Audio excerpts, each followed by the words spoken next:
Today, we are diving deep into the very beginning of a true world treasure, the Shahnameh. It's Iran's national epic, and it's over 1,000 years old. We're going to look at how its author, a poet named Ferdowsi, kicks things off, not with epic battles or legendary kings, but with a huge philosophical question. Seriously, just think about that for a second. Imagine your job is to write the opening lines for a story that you hope will last for centuries. Where do you even begin? Well, Ferdowsi decides to start with the creator of everything, and that immediately lands him in this incredible dilemma. How on earth do you describe something that, by its very nature, is beyond all description? So, to really get why this opening is such a big deal, you have to understand the sheer scale of the Shahnameh, which means the Book of Kings. We're talking about a massive, sprawling work, over 60,000 rhyming couplets that tell the story of Iran's mythical and historical past. And the poet, Ferdowsi, who was writing this back in the 10th century, had an ambition that was just as huge as his poem. What's so amazing is that instead of jumping right into the action, Ferdowsi just stops. He uses the very first verses to wrestle with the limits of what we, as humans, can even understand. He's basically asking, how can I, just a person, possibly talk about the divine without messing it up? It's such a humble and incredibly thoughtful way to get started. And this brings us right to the heart of his opening argument. Ferdowsi puts forward this idea that the divine creator is, by its very nature, completely unknowable to the human mind. He just lays it right out there from the get-go. It's not that it's just hard to perceive the creator. He's saying it's literally impossible. All the tools we have, our senses, our language, our intellect, they just aren't built for a job that big. It's kind of like trying to measure the entire ocean with a tiny teaspoon. And just listen to how precise his language is here. Thought also finds no way to him.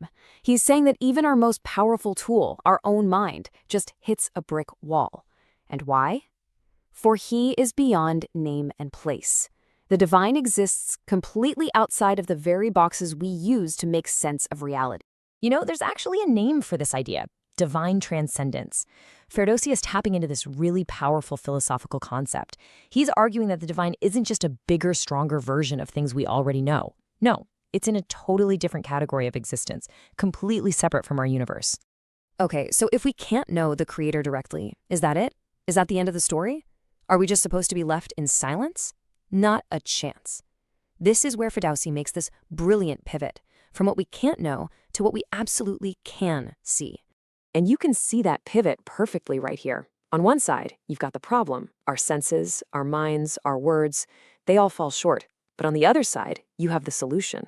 Look for the signs. The unbelievable majesty of the universe, the heavens, the sun and moon, even things like life and wisdom. These are like the creator's fingerprints, left all over creation. And Ferdowsi gets really specific. He doesn't just say, hey, look at nature. He points our eyes up to the cosmos. He lists the turning sphere of the heavens, the sun, the moon, Venus, Saturn, all as these undeniable pieces of evidence of some powerful artistic intelligence at work. He's building his case, one cosmic exhibit at a time. So, we've admitted we have limits. We've seen the evidence in the world all around us. What now? What are we supposed to do?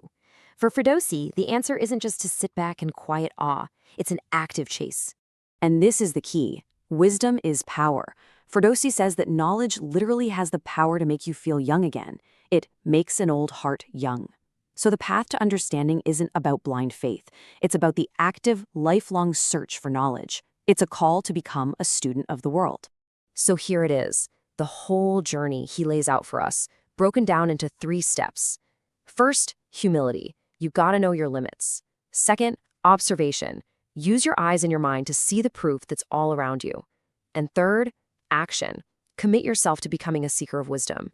It's this whole philosophical roadmap, really, packed into just a few dozen lines.